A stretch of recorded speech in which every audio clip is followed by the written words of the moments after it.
Muragway nga entertainer in the making kining batang bisdak nga nakaduyog uban ang naila nga stand-up comedian ang dos kompanyeros nga si Franklin. Ang ilang duet sa kantang Pasayaw Ako Day nag-viral sa social media.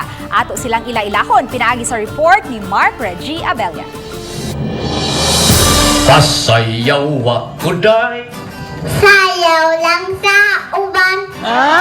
ikaw may gusto ko. Mga ako na uban.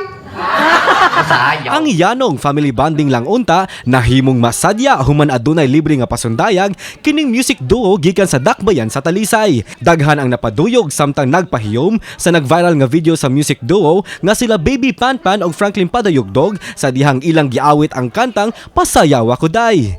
Libuan ka mga netizen ang nalingaw silang pasundayag, ilabi na sa 3 anyos kasi Baby Panpan, din miabot na sa kapin 1 million views ang maong video. Makita sa video ang ilang pagbinayloay o mga lirik, kauban ang nailang stand-up comedian sa dos kompanyeros nga si Franklin.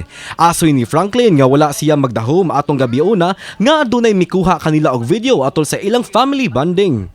Nalipay sa hinoon mi na nahimong na viral kay sa akong pagkados kompanyeros na viral na sa kanyang to. Pero kini manindot nagyud ang kid si Panpan na dako sa kasikat ni Panpan.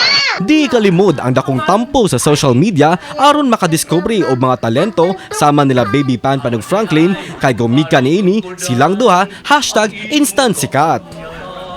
Kauban si Clans Kabutin, Marco Jabelia. Balitang Bisdak.